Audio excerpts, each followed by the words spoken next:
Are you ready? Elestriad Season 3 brings 32 incredible casters together from all walks of content creation to ultimately determine who will be immortalized forever as a divine rune in Elestrals. Our first clash of the season is none other than ShadyPenguinn bringing the fire against Jyak, an ice-cold frost caster representing Khione. Don't forget to back Elestrals Clash, available now on Kickstarter. You do not want to miss out. Let's not waste any time. Shady, you've been a part of the Fire Pantheon for 3 seasons in a row. What are you bringing this week? All right, so potentially my only week in Season 3 of the Elestriad, and yes, I am back with fire. And in fact, we'll just start out with this, my deck profile. Hephaestus is here because he needs to be, and he represents everything I stand for, which is beards. We have one Hephaestus, but let's go over the Elestrals first, what we're running this week. Now, we are a Fire Pantheon deck, so we'll start with our Fire Elestrals. We got double Astrabbit, which is a great mid to late game card, lets you recycle cards in the drop. We're going triple Necruff as a 5 attacker, potentially 6, depending on if there's a stadium out. So this is, just works in favor of my playstyle. Then our last pure fire Elestral is going to be a single Lavalith. Up next, I'm going super heavy on Earth, really, really heavy. We've got triple Boltuga, which of course, when you normal cast it, you can expend an Earth in order to search for an eruption from either your underworld or your deck. So there's even room to play less eruptions here, but I personally like 3 because for the Astrabbit recycling later on. This is a burn deck that mainly focuses on Vesivatuga. Vesivatuga has a great stat line. 5/8 is incredible. The only stat line I like better is Lotagon, but now that Fruit is kind of nerfed, I don't know if I can ever play Lotagon without feeling sad about my life. So we are doing Vesivatuga for this season, or for this week of the season, which of course is going to be a burn and also heals us when we play Eruption. Spoilers, we are playing Eruption. Other Elestrals we're playing is going to be triple Viscerous for board presence and pressure, double Muddlet to flip some things around. It's a kind of a reusable Eddy in a way, shape, or form. If we have Folio Forest out, it'll be a 4/4. And then we have double Verdolith. With this card, I really, the more I play it, the more I love it. Obviously, when you're playing a burn, when you're playing a burn strategy, it's kind of counterintuitive. I'm probably not going to get to cast this for 2 very often unless I burn myself early. Like I expend a draw, play Nectar of the Gods, whatever. But even if I just ascend over Boltuga because I don't have Vesivatuga, I get to heal for 3 that turn, and I get a 3/7 out. 7 is a pretty good defensive stat line. If we have Folio Forest out, then it's a 5/9, which that is where the money. That's where the money is. But that's all the Elestrals we're playing. Super light on Elestrals for this week.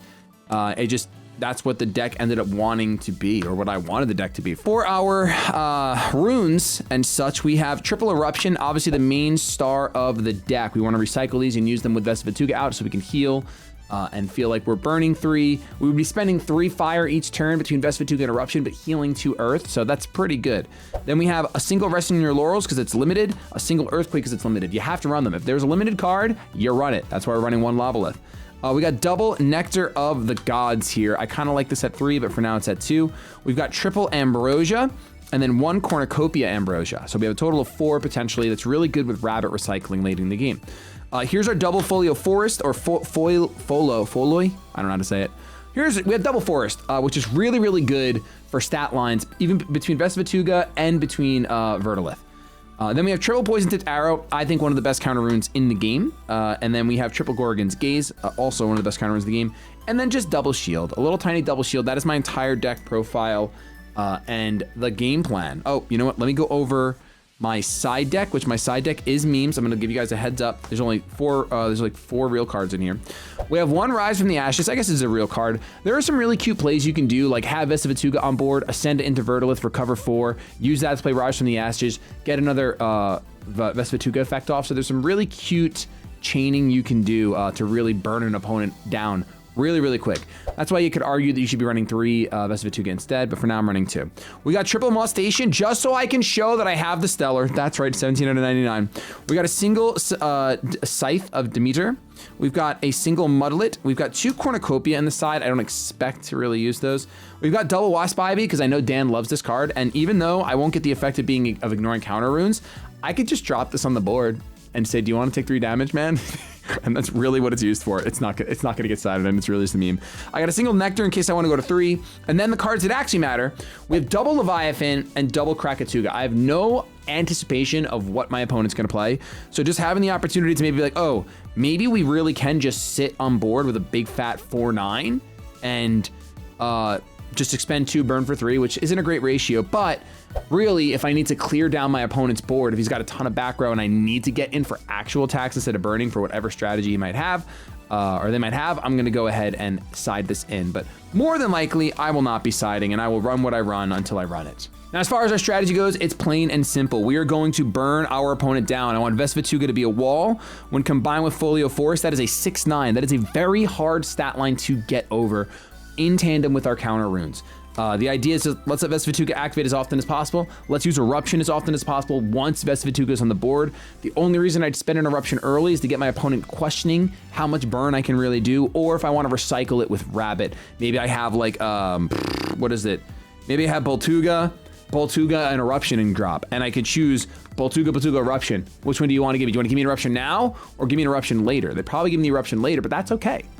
And that's our game plan. Hephaestus, you are going to do nothing. If you hit the field, I will be shocked. I love Shady's game plan of running Eruption Burn. Boltuga is an incredible new Earth Elestral that can search out those eruptions, but I'm not too sure Hephaestus is thrilled about the slander. Jyak has proven themselves to be one of the best casters in the world, winning a slot into the Elestriad. It's time to hear about their chilling game plan. Hello, this is my Elestriad deck profile for week 1. I'm playing big body beaters or 8s, and so this focuses around guys with 8 attack stats, like Rhinosect, Iwuli, Waylance. We don't really care about their effects too much. We mainly care that they're 8 attacks, so we misenchant these a lot. And ideally Rhinosect gets the effect off, but it's very unlikely just because you have to kind of draw exactly Rhinosect and either an Harpoon or your Rhinimps, and that's not super consistent on its own unless you're able to draw the game out, which is not something you really want to do. You want to swing, be aggressive as possible with this list. Additionally, we play 2 Cryoburn, 1 Cryoscorch, 1 Lavalith. I'll explain those a bit later. Lavalith is mainly for situations where I'm super far behind on board because I'm already playing fire. The reasons why I'm playing fire, I'll show you in a bit. It's a no counter rune lineup. For the smaller dudes, we have 3 Harpoon. This searches out all of our Frost lineups and gets us things like Rhinymph or any of our other sanctioned fodder that we want to use. 3 Tadpup. This is non-searchable, but it's a fantastic sanctioned fodder. And we already are happy to play water for an Harpoon, so it fits in quite well. Tadflow is great. It is a Frost, so it is searchable off of an Harpoon to play 3-cat Tadflow. This does not get us into Waylance, though, so it gets us into everything else, Cryoverns, Rhinosects, but not into Waylance because it only gets into double Frost costed. However, the spirits you use to ascend with Tadflow can be anything you want, so you can misenchant with water, fire, whatever else. 2 Cryoling. I like Cryoling, but it's really difficult to run at 3 copies, 1 because of space, and 2 because it's exceptionally difficult to play a hand with 1 or 2 of them out in the early game. Then we play 1 Rhinymph. This is for, I'd love to play more, but again, space is an issue, and it doesn't really combo well with any of the other big booties. It just kind of has to live in a world where they play eddies, mudlets, etc. There's just not too many spots where Rhinymph is really good. And then finally, Amphrostics, which is a nice little one-up to search off an Harpoon to kind of combo off further. It's probably the most cuttable thing here, but it is still super good whenever its moments come up. Then we have our Invoke lineup, which is pretty small, pretty simple. It's 3 Ambrosia, 1 Resting on Your Laurels, 1 Khione. No Cryoblast in the main, that's in the side list. Main reason is because my opponent will expect me to play it for most of the game, so I'd expect them to not play into it for the most part, and I don't really think there's too much that I'm worried about Cryoblasting with this deck. If I don't have something on board, or I'm not building to have something on board, Cryoblast doesn't really do too much, but we'll see. But it is sided if I need it. And then for the counter rune lineup, I am playing triple Shield, triple Gorgons, triple Dense Fog, double Chains. This is because I expect them to be on some sort of combo strategy to an extent, and I can side these out if need be, but Chains is super useful to stop effects like Shield and other things. If sometimes Shield is beneficial because you can turbo out whatever they shielded next turn for about the same thing as what it would cost to Chains, so it doesn't really matter in that instance, but it depends on what you draw. Dense Fog is useful. I don't love the card. I think Dense Fog is the weakest card in the list overall, but it fills a niche, and there really isn't anything else that kind of fills that niche for us, especially at instant speed. And then in the side deck, we have triple Eddy, 1 Catarant. Catarant's really useful for the burn matchups when I side it in, if I can see it, of course. I also play some spirits in the side. I play 1 fire if I need to go ahead and see fire more often. Double Leviathan if I want to add in more eddies or more water effects, like Tsunami, the third Chains, and then here's the 3 Cryoblasts, and then 1 Owloon in case I really need to see Dense Fog multiple times per game. Again, probably the most cuttable set, but that's what it is. Let's see how I do. This looks to be an epic matchup on paper. Jyak's deck uses a lot of spirits to push forward, but can be impossible to keep up with at times, while Shady takes an endurance-based approach relying on the burn of Eruption. Elestriad Season 3 starts now. Let the games begin. Alright, we are back in the commentary saddle. ShadyPenguinn representing Hephaestus against Jyak representing Khione. Nectar of the Gods for Mr. Penguin getting this one kicked off. These are best of 3 clashes, and these casters did have some restrictions in their deck building throughout the season of the Elestriad. Shady's gonna get another, did he just drop a double nog? Absolutely incredible. One of the cool things about this season of the Elestriad is that casters can build decks from any cards, whatever cards they have in their card pools, whatever they have at their house. I sent them a bunch of cards. The only restrictions are that they have to run at least 1 copy of their specific divine in their deck. So Shady has 1 Hephaestus, he has to, and they also have to run 11 of their elemental pantheon spirits out of the 20. So Shady has to run 11 fire spirits, and Jyak has to run at least 11 frost spirits to ensure that they're upholding and representing their pantheons appropriately. Shady over here, though, with the double nog into an expend to draw, getting a lot of resources here in the early part of the clash, while Jyak actually going to go for the special cast out Tadpuff by expending a water spirit, and it looks like he's looking to execute an ascension right out the gates. He's going right into Waylands, baby! I did not expect to see a Waylands here on turn 2 of Elestriad Season 3, but we're already cooking, baby. One of the reasons why we added this kind of restriction in deck building, or kind of enhancement of deck building, is to hopefully see some different strategies. We found that last season, a lot of the decks towards the end kind of ended up being the same, so we wanted to kind of institute some rules and try some new things out, and I hope you guys did your March Madness style brackets on Elestriad.com. Shady's going to take 2 spirits of damage from that Waylands, and don't forget, if it connects with an Elestral, it can actually deal some massive damage and allow you to search through your opponent's deck and pull out those cards of the same name. Shady's gonna go Viscerous into attack position here. A really, really good Elestral, but I'm not entirely sure how Shady's gonna get over this Waylands right now, but let's see what he is cooking up. Looks like he's got a card he wants to play from his spirit deck. He's gonna grab an Ambrosia here. Huge heals already for ShadyPenguinn, and not the start that I think he wanted in this one. The key to his strategy is gonna be to be able to execute on this burn, right? He's gonna be able to want to get out his Verdolets. He's gonna want to be able to get out that Baltuga, but right now he's just got a Viscerous and attack, and he hasn't been able to stop this Waylands. So let's see. We're gonna see Jyak go for an expend to draw here, pay that 1 spirit right away, and he's gonna set another back row, full back row there, opting to attack. Does Shady have a Shield of Achilles? Let's find out. Gonna throw down a couple Earth Spirits. He's gonna need more than that. No, the Gorgon's Gaze will shut down the Waylands from attacking on this turn. So a good stop there for Shady. But again, how do you hit over the 8 attack of Waylands? Are we gonna see the Vesuvatuga early on in this one? That would actually be nuts. Gonna go for an Earth Spirit in defense position. Will it be Mudlet? It's gonna be the Mudlet! Huge plays from Shady. Mudlet is gonna change the position of Waylands to defense, allowing the Viscerous to attack over it. That could be absolutely monumental for Shady if he can get through this Waylands. Now, it seems very likely that Jyak, with all those back row, is gonna have some sort of a response here, but let's find out. Viscerous charges forward into the Waylands. We're gonna see a Shield of Achilles. It is going to bounce back that Viscerous. But this is part of Shady's game plan. Having opportunities to be able to charge forward and force Jyak to utilize some of those face down runes is really instrumental for him to be able to execute a final blow later on in the clash. We'll see if Jyak's able to get another Elestral to the field, looking like they're going to expend the draw again. So another spirit taken there and no new Elestral being cast. But that Waylands is looking incredibly threatening right now, and it will shift to attack position. And it's going to attack into the Mudlet. Let's see if Shady's going to take it. He is. Mudlet gets taken down. And now Shady has to show his entire deck. Oh my goodness, this is devastating. Vesuvatuga's revealed. 2 Earthquakes revealed. Lavalith and Earthquake revealed. He clears the Mudlets. Foley Forest revealed. Verdolets revealed. His whole strategy has just been shown to his opponent. And I can actually discern that there's probably an Earthquake an Eruption in Shady's hand. A huge blow. That Waylands, so critical, especially in a best of 3 format, where that information, Jyak knows every single card that Shady's brought outside of his side deck. How is that going to change the complexities of this clash? Absolutely nuts. I honestly, that is such a crazy play. We're going to see an expend to draw by Shady. He is so back. His back is so far against the wall. I have no idea what. Oh no, Jyak with the Tadpuff. Shady staring down a Tadpuff. It's going to be an expend to special cast out the Tadpuff. Is Jyak going to get another 2 cost to the field right now? He is going to ascend the Tadpuff into a Rhinosect, a misenchanted Rhinosect. Instead of using Rhinymph and its effect to get into Rhinosect, he's able to misenchant it, and brilliantly so, with a Fire Spirit.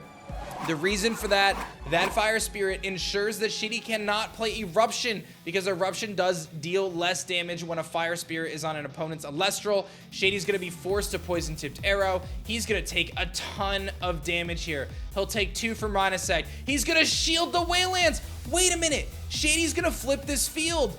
3 for the shield to bounce the Waylands back to hand. Rhinosect hit for 2, and then Shady will expend 2 to clear the Rhinosect at the end of the turn.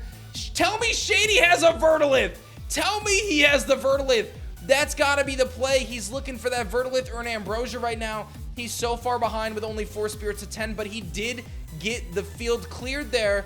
No shot. He's got 2 Earth. He's going Vertilith, baby. Vertilith hits the field when you have 4 or less, or when your opponent has 4 or more spirits in their spirit deck than you do. You can normal cast out your Vertilith and heal for 4. A huge play from Shady up against the wall here, healing up 4 and getting himself to 6 spirits with a 2 spirit Elestral on the field. Absolutely nuts. That has to be one of the coolest plays I've seen all season. It's game 1, and he's got the Ambrosia. Oh my gosh, he grabs 3 fire spirits back with Ambrosia. That is huge. All of a sudden, we got ourselves a seriously close clash, as Jyak has already burned through 2 of his Tadpuffs. The Foley Forest hits the field too. That makes Vertilith a 9 defense Elestral, which means that Waylands and Rhinosect cannot attack over it. But don't get it twisted. Jyak has a lot of combination plans here. Spine into Rhinosect. We've seen him already pull off that Waylands Tadpuff play. If he's able to nullify an effect here, or if he can clear that Foley Forest, or there's a lot of things that he could potentially do, but here comes Viscerus back to the field after an expended draw from Jyak. Viscerus going to start putting some pressure on here offensively. Shady seems to want to keep his Vertilith in defense right now. I think that's a very wise play. A lot of players often get too excited when they see an open board and they realize, oh, I can get a free chip shot in here with my Astrabbit or something otherwise. But if you don't have a way to protect that, it's oftentimes not worth the juice is not worth the squeeze on that one. Here comes a Narpoon. That's really big for Jyak. Narpoon's going to enable him to search for any one of his 1-cost Frost Elestrals. Shady's looking into his Spirit deck to see if a play here.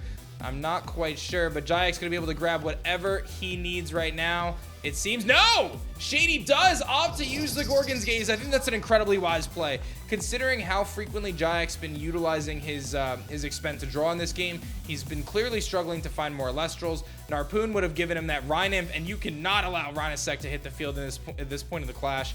That would be devastating. A Fire Spirit, he's ascending the Vertilith. Tell me it's the Vasuvatuga! Vasuvatuga is going to allow him to burn his opponent for 2 spirits here. There's an Eruption! Eruption hits Jyak for 3, and it's going to allow Vasuvatuga to heal Shady 2 Earth in the process. Absolutely nuts. Shady drops the Eruption with the Vasuvatuga, and all of a sudden, Jyak's in a really tricky spot. Dense Fog going to be activated, though, to ensure that those effects are not going to be happening. The Dense Fog comes into play, although maybe he's saying the dense, well, he's dense fogging after the fact. Yeah, so he's still taking the eruption damage here, but he's trying to dense fog to prevent the heal in this case, it seems. I think the timing might have been a little off, but well, that's how they played it out. The Viscerus is going to charge forward into the Narpoon here, and it seems that Jyak's going to be forced to respond. Shield of Achilles will bounce the Viscerus back. That's 2 spirits. All of a sudden, it's a 1-to-1 clash here. Narpoon stays on the field. He's going to be able to get a Waylance out, but then he'll be down to 0 spirits, and Waylance doesn't clear Vasuvatuga, and Shady can just use Vasuvatuga's effect. But Jyak with the Ambrosia. Absolutely massive, finding the exact card he needs on the top of his deck. That Ambrosia, like a gift from the gods themselves. Khione most certainly blessed Jyak on that one as he finds the Ambrosia at the perfect time. It is possible he was holding on to that one in his hand, and he's gonna pull a spirit off his Narpoon and play another Ambrosia. No shot, the double Ambrosia from Jyak to get him back into this game and get him up to 6 spirits right now. Absolutely bonkers. I honestly cannot believe my eyes right now. What an insane clash. The Narpoon is gone. Here comes a Tadflow. No way he's gonna ascend his Tadflow. He's running the Tadpuffs and the Tadflows. Tadflow comes out. He can ascend right into his 2 cost right now, but it has to be the Rhinosect. You can't ascend into Waylance. We know he's got the Waylance. What does he have? He chooses to expend. And what is he gonna do? Is he gonna go for the Ascension? He does. It's a Cryovern. Cryovern hits the field. What an insane deck from Jyak, but Cryovern's 7 attack does not hit over Vesuvituga, and Shady looks at his face down rune and is going to just leave it there. No, yeah, I don't know. You can't do that, man.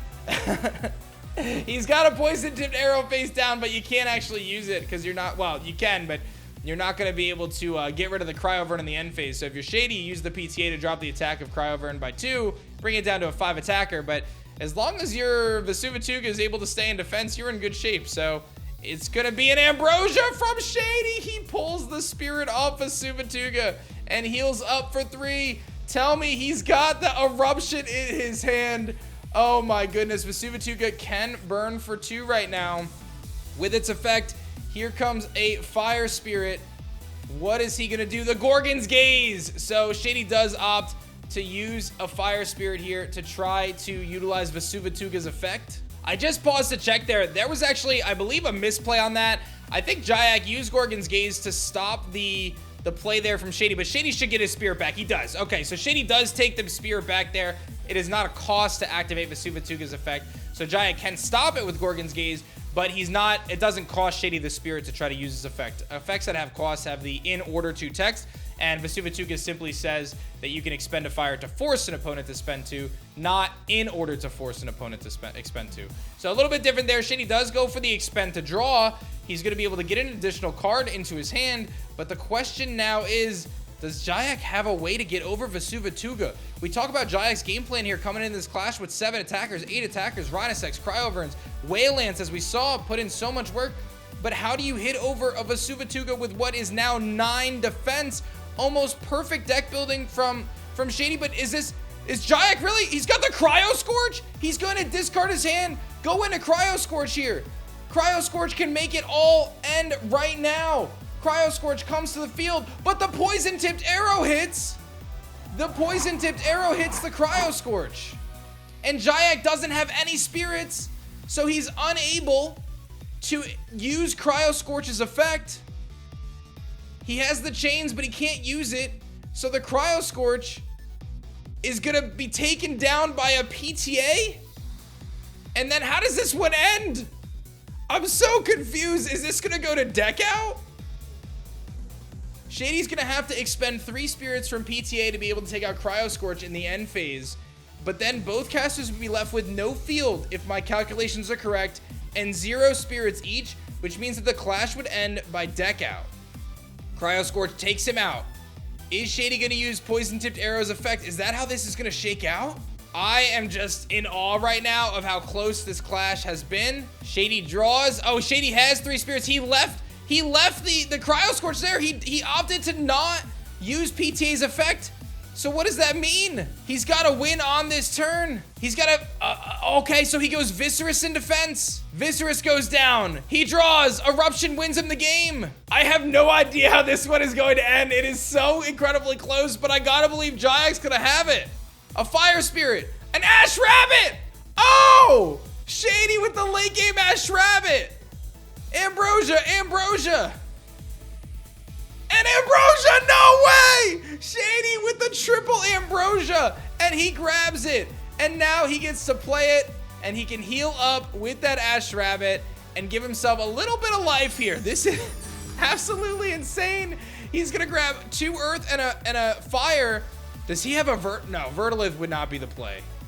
What is the play here? 2 earth, earthquake! Oh, ShadyPenguinn is out of his mind. I cannot believe how this clash just ended. I had no idea where we were going with this one. I had no idea what was gonna happen. That was so back and forth. My goodness, Elestriad Season 3 off to an insane start. And now these casters are going to put their decks back together and start to make some adjustments for a Game 2 clash in this best of 3. Don't forget, they have these crazy side decks. And one card I want to highlight here is Jyak's Catarant. Bring in that Catarant can provide the longevity he needs to go up against this Eruption deck. And after that Waylands, he's seen everything Shady's got in his deck. So we'll see if Shady's gonna mix it up in Game 2. I'm insanely amped up after that first clash. I can't believe what we just witnessed. What an insane one. We saw Cryovern hit the field. We saw Cryo Scorch of a Suvatuga. I mean, what an insane start. Shady gonna go for an expend to draw here, up 1-0. This season of the Elestriad. Absolutely mental. Tadpuff hits the field from Jyak. Once again, a repeat of Game 1. Will we see the Waylands again hit the field? Tadpuff maybe making a resurgence here. Jyak cooking up something spicy. It's gonna be the Eye-Woolly, dude. When Eye-Woolly destroys an opponent's Elestral in battle, you can expend a Frost Spirit to destroy each of those opponent's Elestrals, and this is a misenchanted Eye-Woolly, which means that it does not get affected by Tsunami. Incredible amounts of pressure. Does Shady have a shield? No, a poison-tipped arrow. This is going to be an expensive takeout, but he's going to be able to do it. Ivory's going to be able to hit for 2, and Shady's going to throw away 3 more spirits on poison-tipped arrow to ultimately clear the Ivory from the field. Again, a big swing of momentum in this one early, but as we saw in Game 1, it seemed as though Shady wasn't too bothered by the opportunity of being a little bit behind. 4 spirits behind can be tough to do. Nectar of the Gods helps, he gets there. But when you get that Vertilith under the field, we saw that Jyak struggle taking out Vesuvatuga because of its 8 defense stat. Fully Forest allows Vertilith to do just that. Here comes a Viscerus, so some immediate pressure here from Shady, forcing Jyak to have to go into those 2 costs to be able to hit over it. Let's see if there's going to be an answer here, or if he's just going to take the 1 spirit, and he does. Jyak down just 1 spirit there. Now we know he's going to be looking to bring something to the table this turn and expend to draw. It seems that seems to be a big theme for Jyak as he looks to put together these combo pieces, right? Being able to put combination pieces together, get your Tadpuff, your Tad Flows in your 2 costs. You know, you bring out your Waylands or your Eye-Woollies as we saw. Here comes Shady. He's got 2 Viscerus, it seems. He's gonna have the double Battle Bugs, giving each other a buff up to 6 attack each, which is massive. 2 6 attackers on the field, able to potentially deal 2 spirits of damage here. We'll see if Jyak responds. Something like a Tsunami could be really big here to shift them to defense, but he is going to be forced to respond and take 2 Frost Spirits on this one. That may just play right into the hand of potentially trying to go Cryoling into Vern, but we'll see what Jyak is doing here as he's going to draw for his next turn. Let's see, he's been doing a lot of expending to draw so far in these first 2 clashes. He's going to be bringing another, hopefully, we'll see if he brings an Elestral. It is going to be that Cryoling, so you're a little bit more flexible with allowing those Frost Spirits to go to the Underworld in the early game, because Cryoling can turbo up into Cryovern very, very quickly when you get enough Frost Spirits in the Underworld, and we're going to see exactly that. This time it's a properly enchanted Cryovern, probably thinking there's not a lot of threat of the potential Tsunami in this point in the clash, and we saw him utilize Cryo Scorch and want to potentially get that out. So Cryovern going to attack into the Viscerus, but gets stopped by a Gorgon's Gaze. So Gorgon's Gaze, really big play there from Shady, stopping the Cryovern, but the question is, does he have a way to clear the Cryovern now? It's going to be an Earth Spirit into a Boltuga. Boltuga says that you can expend an Earth Spirit to search your deck for an Eruption, or you can actually grab it from your Underworld as well. We'll see if Shady opts to go that route or just leaves it as a defensive Elestral. That seems to be the case, and he's just going full defense mode right now. No back row, shifts everything to defense position, and he's going to be trying to deal with the onslaught of this Cryovern, which may turn into more here. No, and expend to draw from Jyak. So Jyak opting to not advance forward in his board state, but rather keep advancing in his resource situation, try to add cards to his hand, so on and so forth. The Cryovern opted to take down the Boltuga, which I'm a little surprised to see, that the Boltuga is what goes down there instead of the Viscerus. But nonetheless, the Cryoburn does take that out. Here comes a Fire Spirit. Is it Vesuvatuga? This is exactly what Shady's been trying to do, and he gets it. Vesuvatuga, his MVP from game 1, hits the field. Does he have the Eruptions to combo with it? He can expend a Fire Spirit to force a double expend on Jyak's end. Dense Fog gonna come into play right away. So Jyak recognizes, I gotta play the Dense Fog early here. You gotta stop these effects. So here comes, Shady looks like he just took a Fire Spirit. I'm not sure what that was for. Oh, so he does take the 2 spirits of damage, Jyak does, as he plays his Dense Fog seemingly too late once again. Again, the Dense Fog stops Elestrals effects, but not ones that are already on the chain. So if Shady opts to utilize his Vesuvatuga effect, Jyak casts the Dense Fog in response. It's too late at that point for Dense Fog to stop Vesuvatuga from its initial active effect, but it would shut down a potential Eruption conditional effect. So you really got to chain that kind of right away to stop it from being able to snowball there. But Jyak does go for the Tad Flow into Misenchanted Rhinosect, very strategically utilizing those Fire Spirits to ensure that he's not going to have to deal with an Eruption. That could be really scary, especially down to just 4 spirits. But as we noted before, none of Jyak's Elestrals are hitting over this Vesuvatuga. This has been insane to watch. Vesuvatuga with 8 defense, just holding it down, being such a menace right now.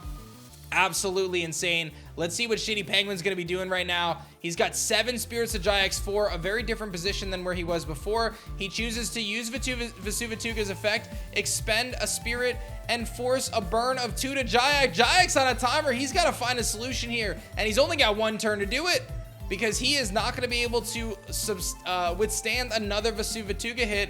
And let's see, Shady's looking into his spirit deck. Does he have another play? It's going to be an Ambrosia. Those Ambrosias have been hitting so hard for Shady. We saw him utilize the Ash Rabbit in the last game, the Fire Bunny, doing big things to bring his Ambrose back. And this time, he's going to do it again. But this just out of the hand. So big Ambrosia play there. Hephaestus was not super offended by Shady's comments in the pregame. Let's see. He's still going. He's got another one. The double fire for Eruption. Eruption is going to force Jyak to expend 1 spirit instead of 3, which means that this game is still going, but Shady is still going to utilize the Vesuvatuga's effect. I'm a little confused because of the Dense Fog earlier, so I'd have to go back and watch that, to be honest, because I thought he Dense Fogged and it would have shut off Vesuvatuga's effect. It's possible that there was a misplay at this point in the clash. I actually am not sure. But Jyak with just down to 1 spirit nonetheless. Shady is at 8. Again, I'd have to check on the footage of Dense Fog. My memory might be failing me. I apologize for that. He's going to show off his hand, and he's going to ascend. Oh my gosh, he's going to ascend into the Cryo Scorch. So he does go Cryo Scorch again. The Cryo Scorch effect activates. It's going to blow up the entire field.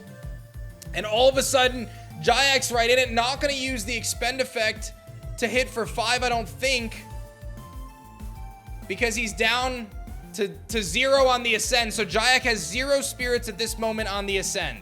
So Shady comes in with an Earth Spirit. It's the Boltuga! He can search Eruption! He's gonna expend the Earth! He gets to grab the Eruption from his Underworld! Even with the Fire Spirits on Cryo Scorch, he can still play the Eruption. He can still play the Eruption, and he's gonna win it. I look back at the footage, and I think I was wrong about the Dense Fog thing. I think everything in there was clean. Shady takes it 2-0 over Jyak, which is absolutely nuts, man. What a crazy strategy. Vesuvatuga and Eruption, and an insane deck by Jyak with Waylance, Rhinosect, Cryoburn, and many, many more. Shady moves to the next round of the winner's bracket, and Pokegame MD will be taking over for Jyak in the loser's bracket. Make sure you guys stay tuned for another epic clash tomorrow, and don't forget to back us on Kickstarter.